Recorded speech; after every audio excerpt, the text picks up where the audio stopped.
Hello friends, शक्ति अस्तित्व के एहसास के आने वाले एपिसोड की अपडेट जानने के लिए मेरे चैनल को लाइक एंड सब्सक्राइब कीजिए। एपिसोड की शुरुआत हरमन और सोमिया से होती है। हरमन और सोमिया एक दूसरे के साथ कंधे से कंधे मिलाकर चलते हैं। हरमन सोमिया को सांत्वना देता है कि वह जहाँ भी जाएंगे खुशी से रहेंगे। हरमन का सुझाव है कि उसके ससुराल वाले उसे अपने साथ आने की पेशकश करेंगे। वह उनसे अनुरोध करता है कि उन्हें ऐसी जगह जाने दिया जाए जहाँ कोई उन्हें न ढूंढ सके।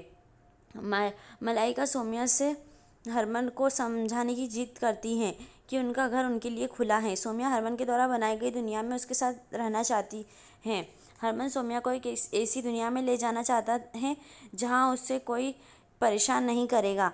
वे जल्द ही उनके घर भी आने के लिए बोलता है। मलिका सोमिया के सिर पर हाथ रखती है और परिजनों के साथ चली जाती है। सोमिया और हरमन हाथ में हाथ डाले हुए हैं। हरमन उसे एक स्टॉल पर लाता है जहां दोनों बैठते हैं। हरमन पूछता है कि वह क्या खाना चाहेगी। सोमिया अपनी पसंद की किसी भी चीज़ की अनुमति देती है। हरमन खाने का आदेश देता है। सोमिया हरमन को खाना खिलाती है क्योंकि वह तब तक नहीं खा सकती जब तक हरमन नहीं खाएगा। अगली सुबह वीरन और शनो सभी को सोफे पर सोते हुए पाते हैं। वे सुबह के रूप में प्रीतो और हरमन और चिंटू को जगाते हैं। प्रीतो सभी को देखती है और पूछती है कि हर कोई उन्हें क्यों घूर रहा है।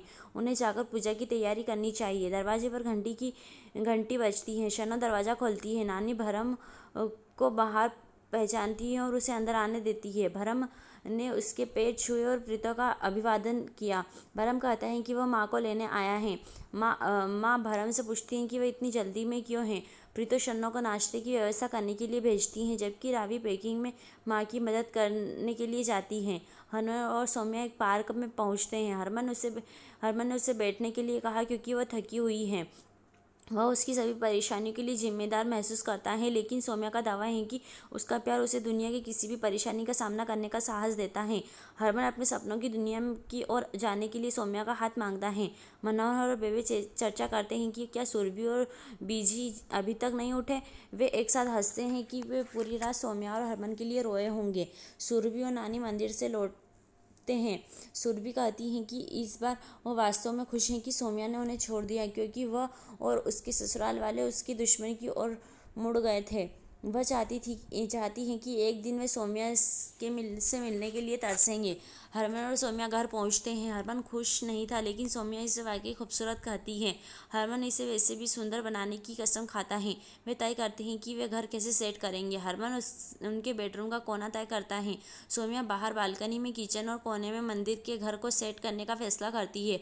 हरमन एक कोने की ओर देखता है और कहता है कि वे तब जाएंगे जब उनमें से कोई गुस्सा होगा। सोम्या इस नए घर में लड़ने के लिए तैयार नहीं है। वे यहाँ लड़ने के लिए नहीं आए हैं। सोम्या झाड़ू के लिए इधर उधर देखती है। हरमन कुछ मातम की ओर इशारा करता है। वीरन कुछ साथियों के साथ इस खुशी से बैठा है कि आखिरकार वह हरक के घर पर का मालिक होगा। वे दिन गए जब हरमन उसे कोई नुकसान पहुंचा सकता था, यहाँ तक कि हरक भी अब उसके खिलाफ कुछ नहीं कर सकता। उसे अब हिम्मत जुटानी है। हरमन और सोम्या घर की सफाई करते हैं। हरमन एक परिवार के एक पेड़ पर परिवार का नाम लिखता है, जबकि सोम्या मुस्कुराती है और उसे अंगूठा देती है। सोम्या एक सोफे से आहत होने से चिल्लाती है, लेकिन हरमन के गंदे चेहरे को देखकर हंस पड़ती है। वे अब खुद को साफ करने का फैसला करते हैं।